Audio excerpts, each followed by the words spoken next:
Hey, welcome back to my channel. If you are new here, then hi, my name is Erica, and today I am going to be talking about Shane Dawson. Now, I went back and forth on whether or not I even wanted to give him the time of day.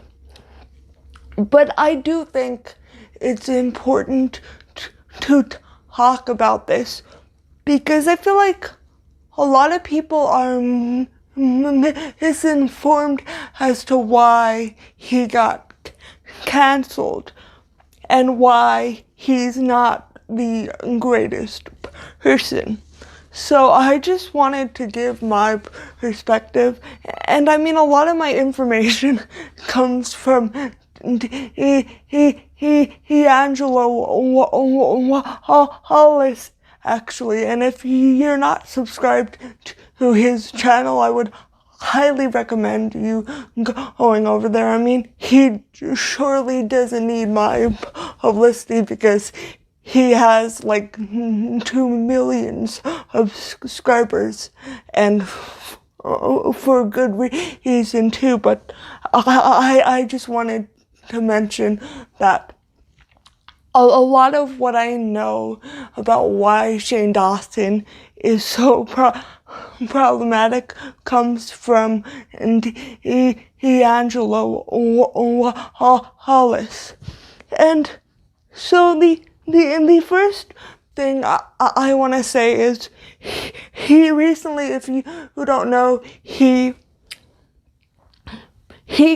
came back to YouTube and he released a video which was like 40 minutes long or something. It was like a pretty long video, and it was titled The Haunting of Shane Dawson, and he basically just talked about his cancellation. He showed off his house. He talked about what he's been doing these last few months. And yeah, and then he also made it a bit like paranormal. Ooh, yeah, it was a mess of a video. So if you didn't watch that video, you're not missing much. Let me tell you that. But my main problem with his video, and sorry if I keep looking down at my notes, is he framed being canceled in a way that really was about his mental health and how being canceled, or more appropriately, him being held accountable for his garbage actions. He framed it in a way that really focused on how it affects him. And while I understand being held accountable can hurt, I mean, you really need to take into account it's not about you. Because if you hurt people, then you need to be held accountable, and you don't get to be like, oh, well, this is hurting my mental health. Like, no, and it's like, I get that, and I'm not saying that it doesn't affect his mental health, but I just feel like it came across as very me. Not me, Shane Dawson. So Shane. And it came across as very like, woe's me. And also, I think part of that is kind of manipulative, because a lot of people will talk about their mental health when they're getting heat for something, to kind of be like, well, I'm going through a rough time, so like right now I don't want to be held accountable for this. And I don't think that it should work that way. And I mean, of course there are great areas. So I'm not just saying don't care about people's mental health, but I think if you're being held accountable for something, you shouldn't make the people trying to hold you accountable feel guilty. And I don't want to get too much into this, but because I felt like I had made a lot of growth before I got canceled. The last 5 or 6 years in and out of therapy, dealing with stuff, I feel like I grew as a person. I feel like I learned a lot. I would never say or do any of those jokes, any of those things ever that I did back then. So it was a weird thing where like I felt like I got to a place where I was proud of what I was making on YouTube, proud of my personal life, proud of who I was becoming. Like I felt like I was growing up and I was excited about the next chapter, and then it felt like everything went spiraled down, and then I got canceled, and then it felt like the end of the world, and everything felt like the worst thing ever for like months. Like it lasted months. And I think part of me was upset because I was like, I made so much growth and now I'm being canceled over things from the past, and that's not me anymore. But that forced me to really not just push things away and really face everything head on and realize that that was me and that is me, but I can learn from it. And like, it also made me realize that I can't focus on what other people think of me. I can't control the way that people feel about me. I can't control how people react when I'm getting canceled. People in my life. Another thing that bothered me about this video and his return to YouTube was he really emphasized the hate comments he gets. And now I'm not gonna be here and say he doesn't get hate comments, because I'm sure he does. And I'm not even going to say that it's okay to leave hate comments, because it is not okay. But I think the number of hate comments compared to the number of people trying to say to him, hey, you did this and it's not cool and you need to stop this and you need to apologize for this, and that is not hate. But telling somebody to K-I and double L themselves is hate. And I'm not here to say that people didn't say that to Shane, because I'm sure people did, because people on the internet can be shitty. Like every time I'd swipe, it would be like, ba-ba-da, and then I'd swipe up and it'd be like, Shane Dawson needs to kill himself. And I'm like, all right, well, let's just get back to that whip. But the thing is I think that's almost like being like, see, all of the criticism against me is hate and it's just mean-spirited. And I don't think that's fair, because I think it trivializes the issues that some people have with him. And let's be clear here, I'm gonna list out some of the issues right here. And of course on YouTube, I have to spell a lot of them out. RACISM,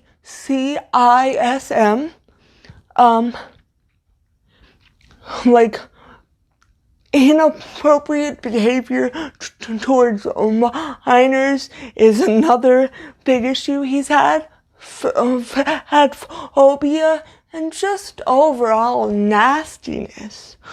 Like bigotry. If you don't know, Shane Dawson, like back when he first started his channel, he would do these skits where he would basically dress up in blackface and pretend to be this character named Shanae, and he would basically make fun of black women, and that is just disgusting.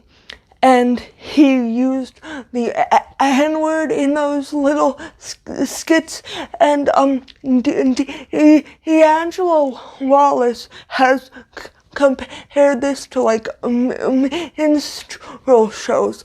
Like, that's how offensive this was. It was disgusting.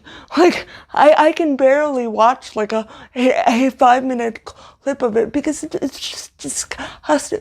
There's no reason to do that. It's not funny. It's not educational. It's disgusting. And he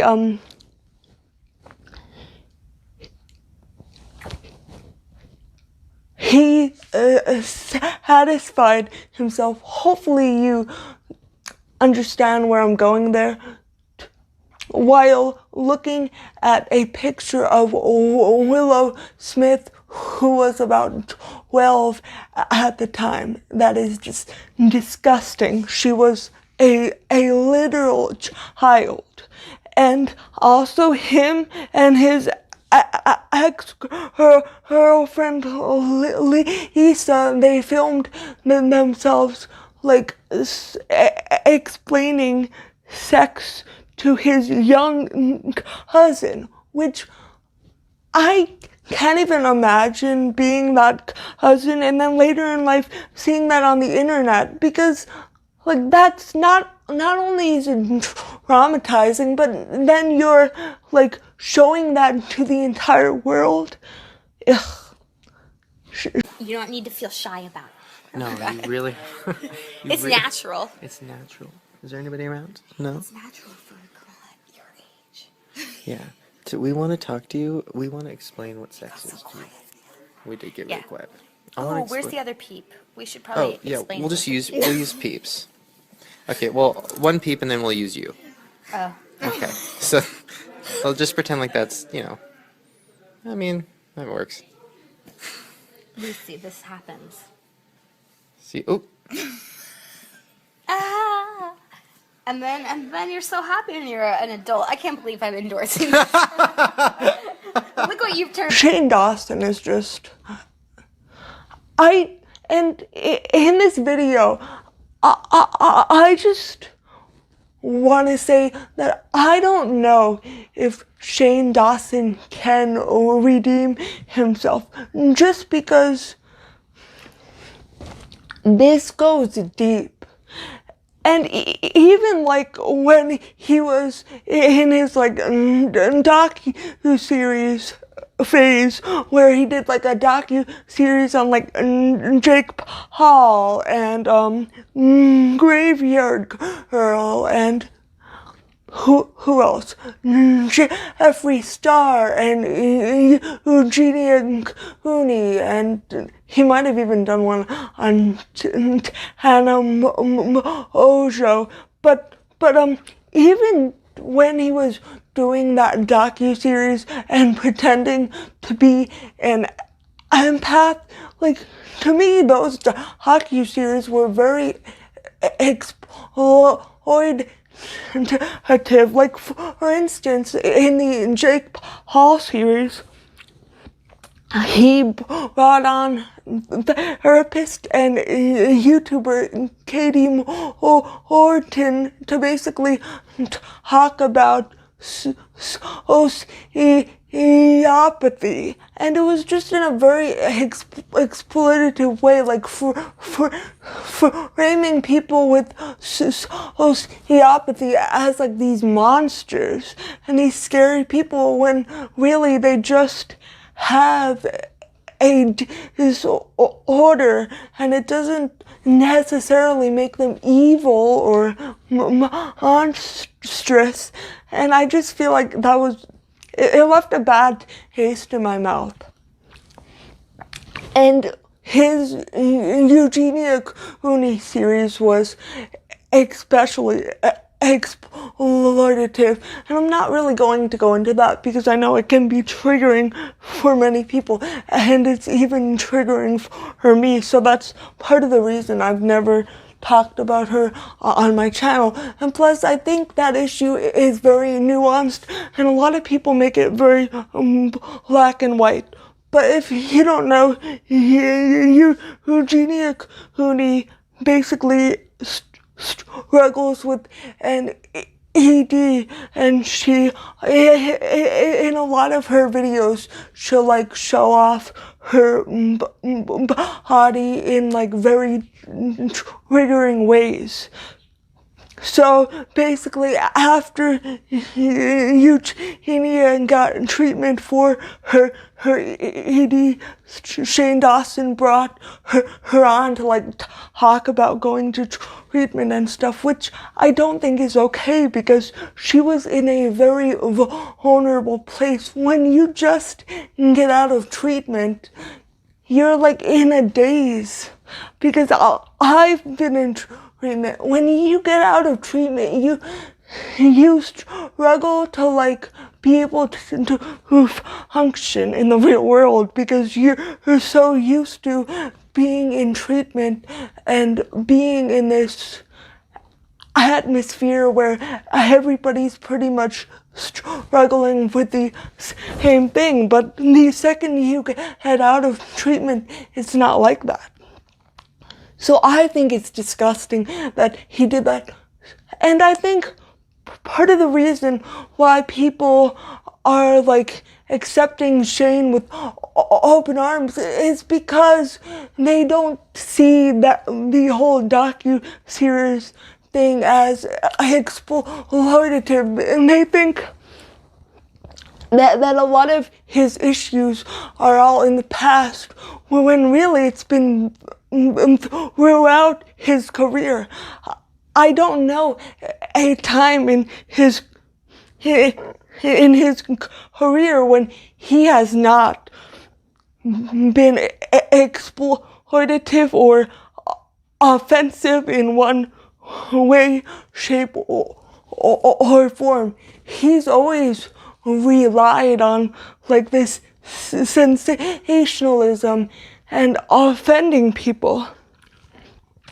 And I don't think it's fair to say that when he started his career in like the early 2000s, that the landscape of comedy was different. Because yes, the landscape of comedy was different, but not different enough where it's okay for you to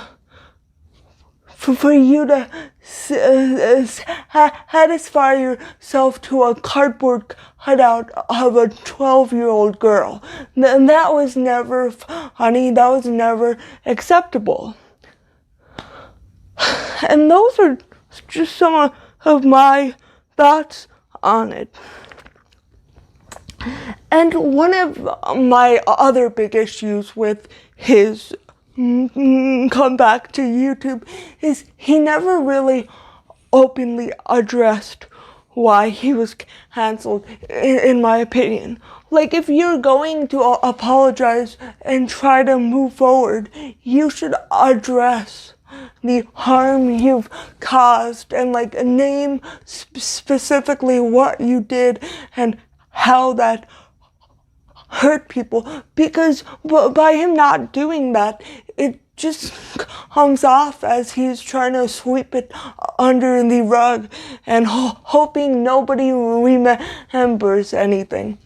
But let me tell you, I remember what Shane Dawson has done, and I'm not, honestly, I don't think I'll ever be able to watch him. And to be fair, I've never been a fan of Shane Dawson. And I don't think I ever will be.